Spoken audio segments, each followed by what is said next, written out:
हाँ जी, हाँ जी, देखो क्या हुआ था, चर्च की जगह थी वो भी क्या हो गई थी, जब्त कर ली थी। ठीक है, किसने जब्त कर ली थी? राजा ने। ठीक है, क्यों कर ली थी? क्योंकि जनता बगावत पे उतर आई थी, जनता क्रांति कर रही थी। ठीक है, क्या कर रही थी? क्रांति हो रही थी। क्रांति क्या होता है? बदलाव। तो जनता क्या चाहती थी? बदलाव चाहती थी। ठीक है, देखो संवैधानिक राजतंत्र, अब नाम से पता चल रहा है संवैधानिक राजतंत्र मतलब वहाँ पे संविधान भी है और राजतंत्र भी है। ठीक है, संविधान के अकॉर्डिंग राजा तो है, लेकिन वो जो राजा है किसके अकॉर्डिंग काम करेगा? कानून के अकॉर्डिंग काम करेगा, संविधान के अकॉर्डिंग काम करना पड़ेगा उसको। ठीक है, सारे नियम सब पे लागू होते हैं, चाहे वो राजा है, चाहे वो रानी है, चाहे वो कोई भी है। ठीक है, आगे चलते हैं। फर्स्ट पॉइंट देख लेते हैं इसका, किसी राज्य की उस शासन प्रणाली को कहते हैं संवैधानिक राजतंत्र। ठीक है, किसी राज्य की उस शासन प्रणाली को कहते हैं जिसमें सर्वोच्च राजा तो होता है, लेकिन उसकी शक्ति किसी संविधान या कानून द्वारा सीमित हो जाती है। मतलब राजा तो वो है आज भी, लेकिन क्या है, उसके पास शक्तियां नहीं है, वो अपनी मनमानी नहीं कर सकता। ठीक है, समझ में आया? आगे, वह अपनी मनमानी से काम नहीं कर सकता। ठीक है, उसके पास राजा तो है, वो वही वहाँ का राजा वही है, लेकिन फिर उसका वो सिर्फ नाम का राजा रह गया। उसके हाथ में कोई कानून नहीं है, वो कोई भी अपने आप से काम नहीं कर सकता, कोई चेंज नहीं ला सकता। ठीक है, उसको किसके अकॉर्डिंग काम करना पड़ेगा? कानून के, संविधान के अकॉर्डिंग, कॉन्स्टिट्यूशन के अकॉर्डिंग। ठीक है, नेक्स्ट आते हैं, राजा को बांधने वाला कानून लिखित या अलिखित दोनों हो सकता है। ठीक है, लिखित भी हो सकता है और अलिखित। देखो लिखित और अलिखित का क्या मतलब है, इसमें है कि जैसे लिखा हुआ है कहीं कॉन्स्टिट्यूशन के अंदर लिखा हुआ है कि राजा ऐसा नहीं कर सकता, या फिर एक बता दिया गया है ऐसे ही, मतलब लिखा हुआ नहीं है लेकिन है वो कानून। ठीक है, कानून है लेकिन लिखा हुआ नहीं है, तो राजा को बांधने वाला कानून लिखित या अलिखित हो सकता है। नेक्स्ट आते हैं, संविधान का मसौदा यानी कि प्रोसेस। मसौदा यानी कि प्रोसेस। ठीक है, 1791 में पूरा हो गया, मतलब लिख के वो कंप्लीट हो चुका था। कब? 1791, याद रखना है इसको। ठीक है, 1791 में। सत्ता को विधायिका, विधायिका होता है जो कानून बनाता है। ठीक है, कार्यपालिका जो उन्हें लागू करते हैं कानून को, और न्यायपालिका जो कानून की अवहेलना कर रहे हैं, कानून का उल्लंघन कर रहे हैं, उनके अगेंस्ट एक्शन लेके उनको कोई पनिशमेंट देते हैं। ठीक है, देखो क्या काम होता है विधायिका का? कानून बनाना, कार्यपालिका का लागू करना उनको, और न्यायपालिका का न्याय करना कि कोई गलत काम ना हो। ठीक है, न्यायपालिका के बीच बांट दिया गया, किसको? सत्ता को। सत्ता को 3 हिस्सों में बांट दिया गया, विधायिका, कार्यपालिका, न्यायपालिका। ठीक है, नेक्स्ट आते हैं, इस तरह से फ्रांस एक संवैधानिक राजतंत्र बन गया। मतलब वहाँ पे राजा तो है लेकिन वो संविधान के अकॉर्डिंग काम करेगा, अपनी मर्जी से काम नहीं करेगा। ठीक है, जो लोग कम से कम 3 दिन का वेतन टैक्स के रूप में अदा करते थे। देखो एक महीने में अगर कोई कमा रहा है, जो भी उसकी कमाई है, कुछ भी कमा रहा है, XYZ कोई भी जॉब कर रहा है, नौकरी कर रहा है, नहीं कर रहा है, फिर XYZ कुछ भी कर रहा है, तो उसको अपनी कमाई का 3 दिन का वेतन कम से कम किसका देना होता था? एज टैक्स पे करना होता था गवर्नमेंट को। ठीक है, उन्हें क्या बोलते थे? सक्रिय नागरिक। सक्रिय नागरिक क्या होता था? सक्रिय नागरिक का मतलब है जिनको कानून के बारे में पता हो, मतलब जो कानून जानते हो, पढ़े लिखे हो, उनको कहाँ पे रखा गया? सक्रिय नागरिक की श्रेणी में। सक्रिय नागरिक की श्रेणी में कौन? जो पढ़े लिखे हो, कानून जानते हो।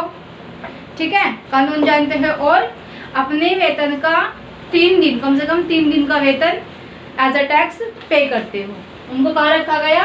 सक्रिय नागरिक। ठीक है, अगर कहे कि सक्रिय नागरिक क्या होता है कि जो व्यक्ति अपने वेतन का अपने 3 दिन का वेतन एज अ टैक्स पे करता हो। ठीक है, 25 साल से ज्यादा उसकी एज हो, ओके, और वो पढ़ा लिखा हो, मतलब वो संविधान के बारे में जानता हो। समझ में आया?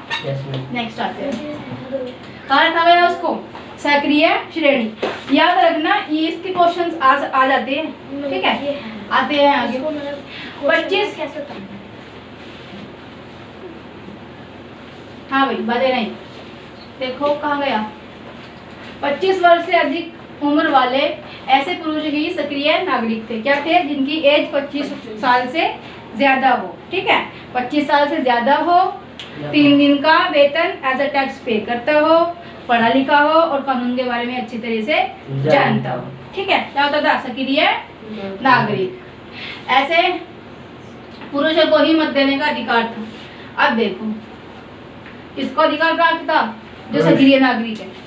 जो सक्रिय नागरिक है उसको ही, देखो उस टाइम, आज भी नहीं है यहाँ पे, वैसे कहीं पे भी नहीं है कि बच्चे वोट दे, लेकिन महिलाएं वोट देती है, फीमेल वोट देती है, ठीक है। लेकिन वहां पे क्या था कि महिलाएं वोट देती नहीं थी, ठीक है। उस टाइम पे सिर्फ कौन वोट दे सकता था? वोट कौन दे सकता था? 25 साल से ज्यादा जिसकी उम्र हो, 3 दिन का वेतन एज अ टैक्स पे करता हो, क्योंकि वो कौन था? सक्रिय नागरिक, और सक्रिय नागरिक ही वोट दे सकता था, ठीक है। समझ में आया? तो ऐसे पुरुषों को ही मत देने का अधिकार प्राप्त था जो सक्रिय नागरिक थे, ठीक है। आगे आते हैं, इस अधिकार से महिलाओं को वंचित रखा गया। महिलाएं वोट नहीं दे सकती थी, महिलाओं को वोट देने का अधिकार नहीं था, ठीक है। लगभग 30 लाख, कितने? 30 लाख, 30 लाख पुरुष, महिलाओं और बच्चों और 25 वर्ष से कम उम्र के व्यक्तियों को मताधिकार प्राप्त नहीं था। किस किस को भाई? पुरुषों को, महिलाओं को, बच्चों को और 25 वर्ष से कम उम्र के व्यक्तियों को मत देने का अधिकार नहीं था, वोट देने का अधिकार नहीं था। उन्हें निष्क्रिय नागरिक की श्रेणी में रखा गया। निष्क्रिय, अब देखो, सक्रिय मतलब जो 25 साल से ऊपर जिसकी एज हो, ठीक है, पढ़ा लिखा हो, संविधान के बारे में जानता हो और अपने वेतन का अपने 3 दिन का वेतन एज अ टैक्स पे करता हो, उसका अपोजिट क्या हो जाएगा? निष्क्रिय नागरिक। क्या हो जाएगा? निष्क्रिय। जो 25 साल से कम हो जिनकी उम्र, पढ़े लिखे ना हो, अपना वेतन टैक्स पे नहीं करते हो, ठीक है। नेक्स्ट आते हैं, समझ में आया? निष्क्रिय और, देखो निष्क्रिय और सक्रिय नागरिक में तुम कर लोगे ना, अगर डिफरेंस आए तो, है ना, यू मस्ट हैव। ओके, इतना समझ में आया? आगे चलते हैं। सक्रिय नागरिकों को निर्वाचकों का चुनाव करना था। किसको करना था? जो पढ़े लिखे हैं, कानून जानते हैं, 25 साल से उनकी उम्र है और टैक्स देते हैं, ठीक है, कम से कम 3 दिन का अपना, ठीक है। हाँ जी, कहाँ पे रखा गया? निष्क्रिय नागरिक और सक्रिय नागरिक समझ में आ गया? आगे आते हैं, सक्रिय नागरिकों को निर्वाचकों का चुनाव करना था। देखो सिंपल भाषा में समझो, जैसे मोदी जी हैं अभी, ठीक है, तो मोदी जी नहीं थे उस टाइम पे। मोदी जी के जैसा कोई इंसान, मतलब छोड़ो मोदी जी को, आप अभी दो, रहने दो, किसी और को, जैसे कि हम सब क्या है? सक्रिय नागरिक है, ठीक है, मैं, तुम, हम सब क्या हैं? सक्रिय नागरिक है। तो सक्रिय नागरिकों को किसी एक को, अपने में से किसी एक को चुनना था और उसी को वोट देनी थी कि तुम किसको वोट दे रहे हो, ठीक है। तो कौन कर सकता था इस काम को? सक्रिय नागरिक। सक्रिय नागरिक ही निर्वाचक को चुनते थे, मतलब आम जनता जो 30 लाख पुरुष महिलाएं हैं वो सब नहीं चुन सकते थे, ठीक है। जब वोट नहीं देंगे तो कैसे चुनेंगे उनको? ठीक है। तो सक्रिय नागरिकों को निर्वाचकों का चुनाव करना था। निर्वाचकों को अपने जैसे निर्वाचकों में से, मतलब अपने भाई बंधुओं में से 1, 2, 4 जितने भी बंदे चुनते होंगे उस टाइम पे, ठीक है, उनमें से नेशनल असेंबली और न्यायपालिका का चुनाव करना होता था कि कौन नेशनल असेंबली में जाएगा और कौन न्यायपालिका में जाएगा। तो हम, मतलब जो ईमानदार हो, अच्छा हो, ठीक है, जिसके बारे में हम जानते हो, या फिर रैंडम एक होता है कि भाई मेच्योरिटी मीन्स हाथ खड़े कर दिए, समथिंग लाइक दिस, ठीक है, तो क्या होता था, सक्रिय नागरिकों को निर्वाचकों का चुनाव करना होता था। सक्रिय नागरिक ही कर सकते थे निर्वाचक का चुनाव, जो 30 लाख जनता है ये नहीं कर सकते थे। ठीक है, निर्वाचकों को अपने जैसे निर्वाचकों में से नेशनल असेंबली और न्यायपालिका का चुनाव करना होता था। ठीक है, आगे आते हैं। राजा और मंत्रियों पर नेशनल असेंबली का नियंत्रण था, सिर्फ करने के लिए। किसको, राजा और मंत्री अपनी मर्जी से काम नहीं कर सकते थे, उनके ऊपर किसका नियंत्रण था, नेशनल असेंबली। और नेशनल असेंबली में बंदे कहाँ से जाते थे, जो पढ़े लिखे होते थे, सक्रिय नागरिक होते थे, वो चुन के भेजते थे वहां पे।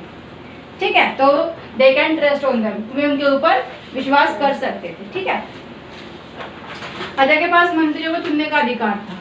क्या अधिकार था राजा के पास, मंत्रियों को चुनने का। और मंत्री किसको चुनते थे, न्यायपालिका को।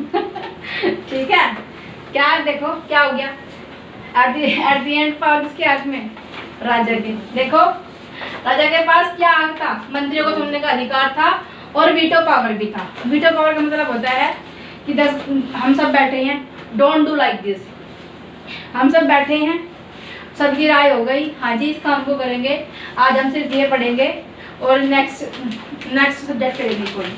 ठीक है, 10 आ गए कि जी नेक्स्ट करेंगे, और 2 रह गए कि जी हम नहीं करेंगे नेक्स्ट, हम तो इसी को कंप्लीट करेंगे आज। तो राजा भी उसी में ही है, तो राजा ने कह दिया हाँ ठीक है हम इसी को ही करेंगे आज कंप्लीट, हम नया सब्जेक्ट नहीं करेंगे। तो क्या करेगा, जो राजा ने बोल दिया वही हो। तो वीटो पावर का मतलब क्या होता है, हाँ तो हाँ, ना तो ना। समझ में आया वीटो पावर क्या होती है, मतलब कि सिर्फ कहने के लिए था कि भाई उसके नियंत्रण में कुछ नहीं है, बाकी राजा को मंत्रियों को चुनने का अधिकार भी था, और उसके सबसे मेन चीज वीटो पावर था। वीटो पावर मतलब कि वो जो कह देता था वही होता था। ठीक है, ओके आगे आते हैं। जो व्यक्ति उच्च करदाता, उच्च मतलब ऊंचा, ऊंचा मतलब ज्यादा, करदाता, कर मतलब टैक्स, दाता मतलब देने वाला। ठीक है, उच्च करदाता जो ज्यादा टैक्स पे करता था। ठीक है, जो व्यक्ति उच्च करदाता की श्रेणी में था वही निर्वाचक, यानी कि पर्चा वही उठा सकता था। गांव में बोलते प्रधान बन गया, पर्चा उठा लिया उसने, तो निर्वाचक यानी कि पर्चा वही उठा सकता था। किसका, नेशनल असेंबली का सदस्य बन सकता था। जो व्यक्ति उच्च करदाता की श्रेणी में था वही निर्वाचक और नेशनल असेंबली का सदस्य बन सकता था। ये 30 लाख जनता नहीं बन सकते थे, ना वो वोट दे सकते थे, ना वो किसी को चुन सकते थे। ठीक है, कहाँ का न्याय हो रहा है, तब कोई फायदा है नेशनल असेंबली का बनने का? सबकी राय होनी चाहिए ना उसके अंदर। भले वो अनपढ़ है लेकिन वो भाई काम करते हैं, तुम्हें टैक्स भी पे करते हैं तुम लोगों को। ठीक है, लेकिन उनकी कोई राय नहीं थी उसके अंदर। सक्रिय नागरिक सिर्फ पढ़े लिखे थे, तुम आओ वोट दो और जाओ। और वो भी वे जो अपने 3 दिन का टैक्स पे कर रहे हैं, मतलब एज आ टैक्स पे कर रहे हैं 3 दिन का वेतन। देखो क्या न्याय हो रहा है इनके साथ में। आगे आते हैं। जीवन के अधिकार मतलब सबको जीवन जीने का अधिकार है, तुम आत्महत्या भी नहीं कर सकते। ठीक है, आत्महत्या करना भी क्या है, एक अपराध है, क्राइम है। अभिव्यक्ति की स्वतंत्रता का अधिकार मतलब हम जो चाहे वो बोल सकते हैं, हमें कोई रोक नहीं सकेगा।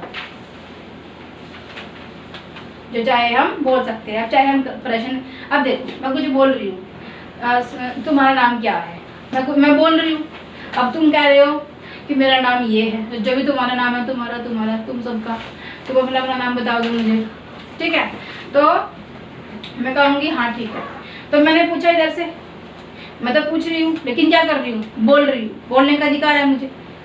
उधर से तुम क्या कर रहे हो, मुझे क्वेश्चन का आंसर कर रहे हो, लेकिन तुम क्या कर रहे हो, तुम भी तो बोल रहे हो। तुम भी अपना अभिव्यक्ति का अधिकार निभा रहे हो, अभिव्यक्ति की स्वतंत्रता का अधिकार। तो पूछना भी और बताना भी इसमें ही आ जाएगा। किसमें, अभिव्यक्ति की स्वतंत्रता का अधिकार। इसको लिख लेना, अभिव्यक्ति तुम कंफ्यूज मत हो जाना। अभिव्यक्ति का मतलब है बोलना।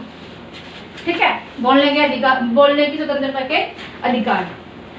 किसी किसी से अधिकार छीन लिए गए हैं, किससे सोच के बताओ।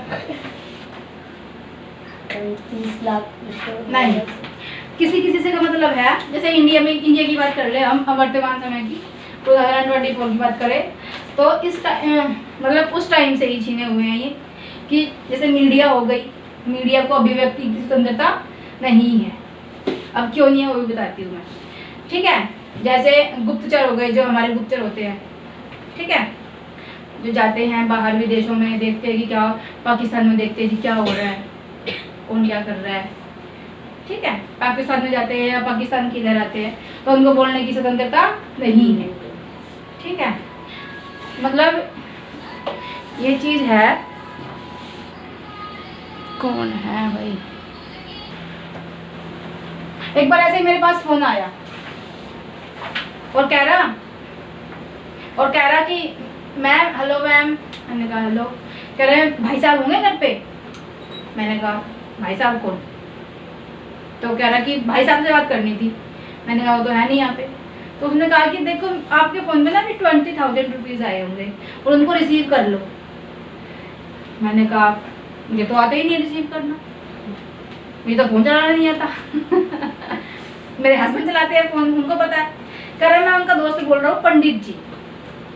मैं कहा भाई तू पंडित है, चाहे तू कसाई है, चाहे तू कुछ भी है, मुझे क्या मतलब उस चीज़ से?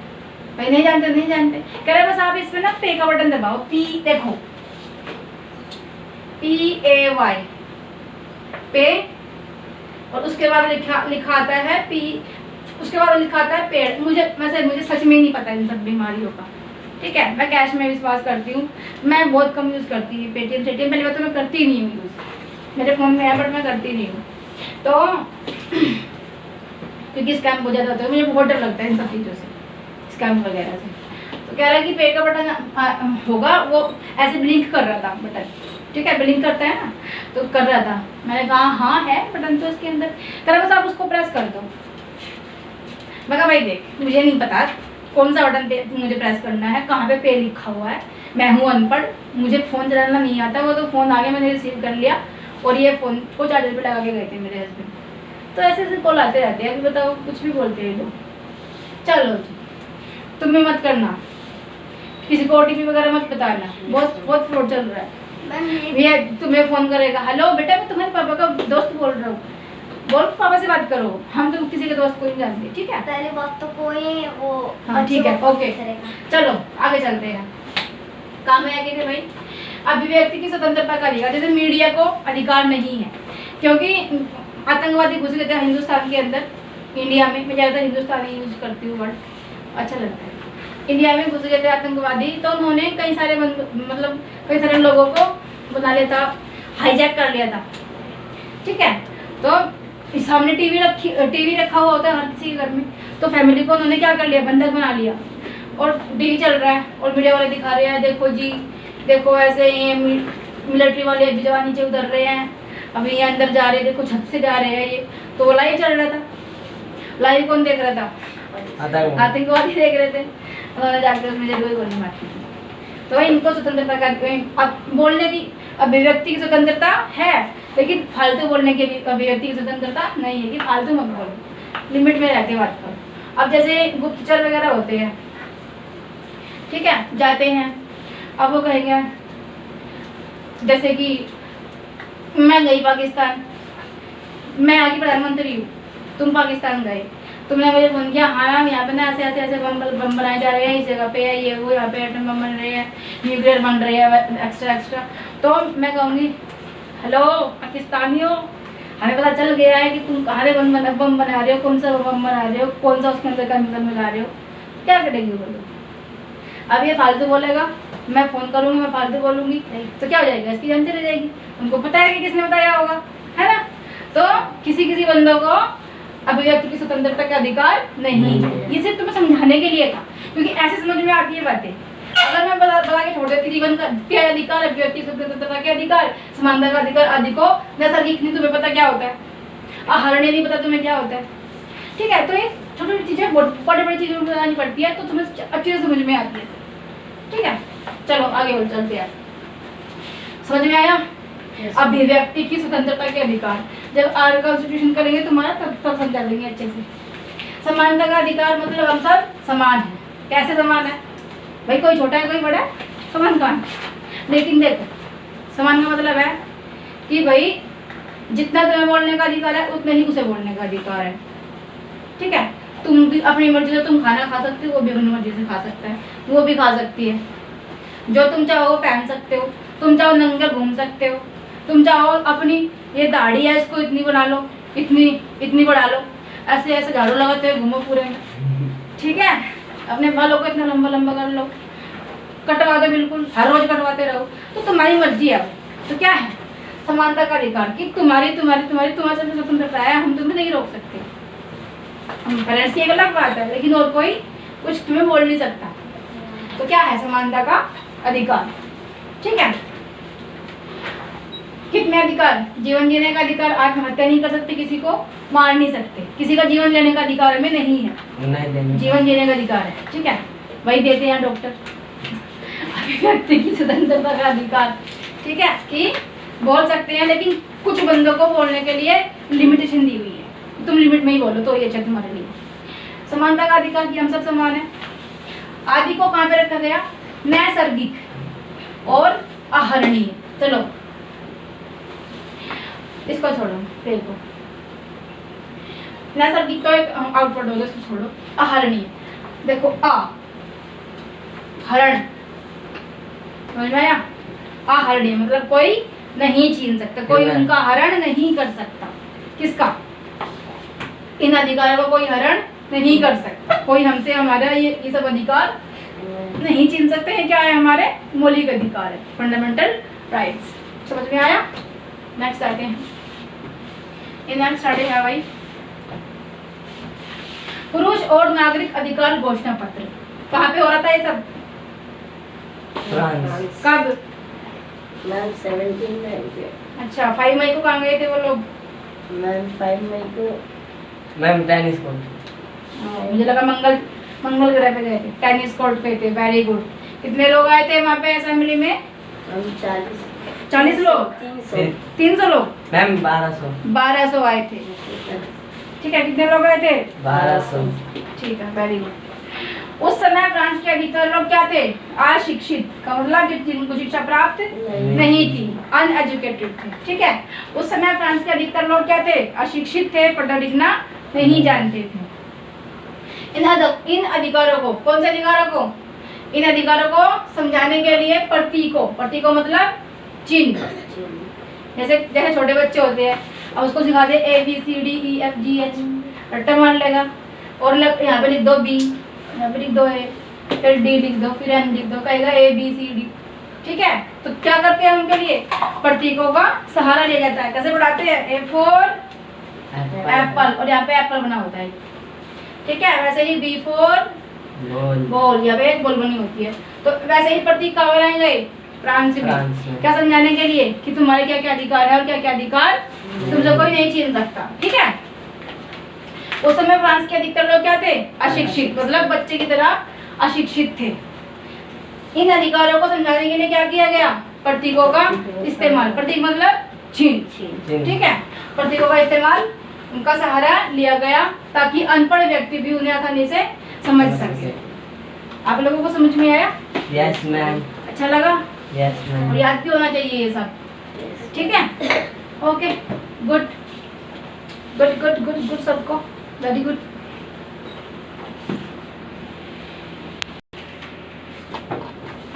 हाँ जी, आगे कर लेते हैं। राजतंत्र का उन्मूलन और गणतंत्र की स्थापना। मतलब क्या गया? राजतंत्र का उन्मूलन का मतलब क्या है? उन्मूलन मतलब हट गया, रिमूव कर दिया। क्या हो गया? हटा दिया गया, रिमूव कर दिया गया। और गणतंत्र क्या होता है? रिपब्लिक। क्या होता है? रिपब्लिक, ठीक है। कि लोग बाग चुनेंगे वही। अब तो क्या हुआ? राजतंत्र को हटा दिया गया और गणतंत्र की स्थापना शुरू हो गई या हो गई। क्रांति के फलस्वरूप, क्रांति के होने पर राजा को गद्दी से क्या किया? हटा दिया गया, उसका राज छिन गया। एक गणतंत्र की स्थापना हुई, एक गणतंत्र बना। खूनी संघर्षों का दौर चला, मारकाट हुई, बहुत खून बहाया गया, ठीक है, दोषियों का भी और निर्दोषों का भी। फ्रांस में जो कुछ हो रहा था उससे आसपास के राजा डरे हुए थे। क्या हो रहा था? लड़ाई झगड़े, ये वो, भूखमरी हो रही थी, ये सब क्या हो रहा था, ठीक है। सेना उनको मार दी थी, जो वहाँ की जनता थी, जनता सेना को मार दी थी। तो उससे क्या हो गया? आसपास के देशों के राजा डरे हुए थे। लुई 16वां पड़ोसी राजाओं से साठगांठ कर रहा था ताकि लोगों को दबा सके और अपनी खोई हुई सत्ता को वापस पा सके। समझ में आया? ओके। 1972 के अप्रैल महीने में नेशनल असेंबली ने प्रशिया और ऑस्ट्रिया के खिलाफ युद्ध की घोषणा कर दी। वैसे ही उसमें इतना बुरा हाल चल रहा था, लोग भूखमरी से मर रहे थे। ठीक है, क्या किया अप्रैल के महीने में नेशनल असेंबली ने? क्या किया? प्रशिया और ऑस्ट्रिया के खिलाफ युद्ध की घोषणा कर दी, ललकार दिया उनको। ठीक है, उस युद्ध में हजारों स्वयंसेवी मतलब अपनी मर्जी से, अपनी इच्छा से सेवा करने के लिए हजारों लोग उसमें चले गए कि हम लड़ेंगे युद्ध। ठीक है, तो उस युद्ध में हजारों स्वयंसेवी सेना में भर्ती हो गए। युद्ध के लिए रवाना होते समय में रोजेट द लाइन, ये राइटर थे रोजेट द लाइन, इन्होंने एक पोयम लिखी हुई थी जिसका नाम था मार्शिले। ठीक है, क्या था? मार्शिले। तो उसको गाते थे। ठीक है, क्या करते थे? युद्ध के लिए जब जा रहे होते थे तो उसको गाते थे, मार्शिले को, जो रोजेट दी लाइन द्वारा लिखी गई थी। ये क्वेश्चन आ सकता है ये क्वेश्चन यहीं से उठा कर देते हैं ऐसे ऐसे। ठीक है, जिसका नाम बाद में मार्सिलेस हो गया। ठीक है, और मार्सिलेस को क्या कहा गया? फ्रांस का राष्ट्रगान। ठीक है, नेशनल एंथम। ठीक है, जिसका नाम बाद में क्या हो गया? मार्सिलेस हो गया। यह गीत आज भी फ्रांस का राष्ट्रगान है। गीत या कविता कह सकते हो। ठीक है, यह गीत आज भी फ्रांस का राष्ट्रगान है। युद्ध में फ्रांस को भारी क्या हुआ? नुकसान। देखो, जब युद्ध होते हैं तो सिर्फ एक देश को नहीं, दोनों देशों को नुकसान होता है। ठीक है, तो भारी नुकसान हुआ जिससे लोगों को अनेक कठिनाइयों का सामना करना पड़ा। जो स्वयंसेवी गए थे बहुत सारे वहाँ पे शहीद हो गए होंगे, है ना? तो कठिनाइयों का सामना करेंगे। अब किसी के पास 4 बच्चे होते हैं, किसी के 2 बच्चे होते हैं, किसी के घर में कमाने वाला अकेला बंदा होता है, ये होता है ना। ठीक है भाई, समझ में आ गया तुम लोगों को? Yes ma'am. Okay, good.